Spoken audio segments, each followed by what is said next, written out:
Good afternoon. I'm Kevin Stuart, Dr. Kevin Stuart, Executive Director of the Austin Institute for the Study of Family and Culture, who I'm representing, and I'm neutral just on the bill.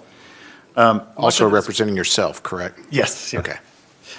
Much of the discussion on the bill has naturally centered on religious liberty, which of course is very important, but the angle I want to address is health and the bill's implications for personal and public health. The bottom line up front is that church participation is demonstrated in the data over and over again that church participation and attendance keeps people healthier and is especially important in pandemic conditions. So many of the shutdown orders treated church attendance as though it were just like shopping or going to a restaurant or gathering with friends at a bar to watch the game. But it's not like that. In fact, one of the best kept secrets in public health is the huge body of research demonstrating the positive health effects of religiosity and church attendance. And I'm happy to provide data and sources and studies to any member of the committee who would like it. But here's a brief summary of some, not all, of the known effects of religion and church on health.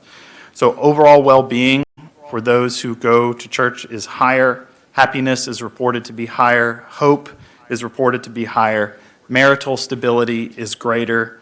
Social support is stronger. Social capital is higher. Exercise is higher.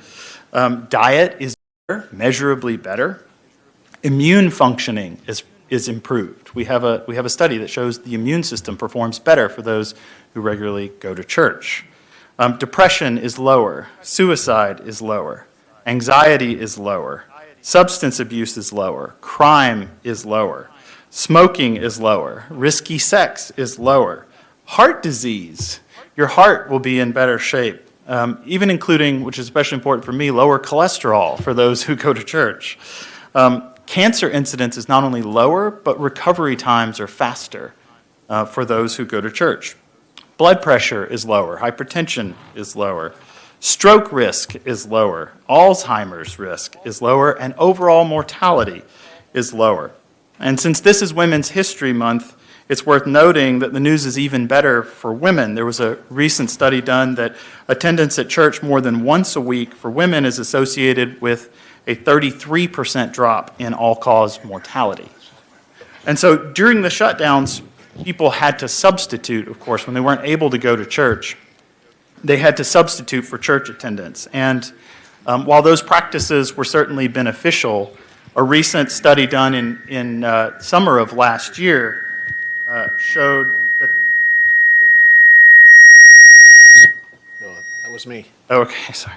A recent study done in the summer of last year showed that all of those practices, even together, didn't actually substitute for or didn't replace the benefits of in-person attendance. So as you, as a committee, deliberate about how and where to draw prudent lines, right? Neither throwing caution to the wind nor trying to completely eliminate all risk, because that's not possible, but having to draw these careful and prudent lines about what should stay open and what should close.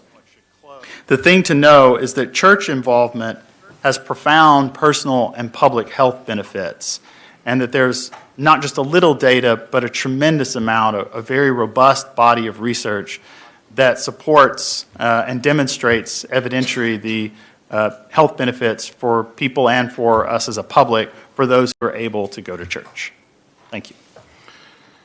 Any questions for Dr. Stewart?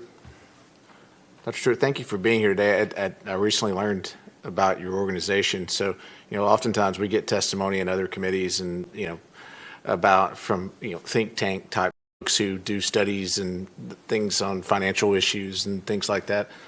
That's, from what I understand, that's kind of what you do, but you're studying the effects of some of the social discussions that we have in this building. Is that accurate? That's right. So our research focuses around things that affect the family. Mm-hmm. So even when we see a bill like this, it's sort of processed through the lens of how will this affect the family. Yeah, I agree with a lot of that. I wasn't sure about that diet thing because at my church, East Texas, it seems to have a negative impact on my diet, but that's okay. Thank you for being here today. Thank you.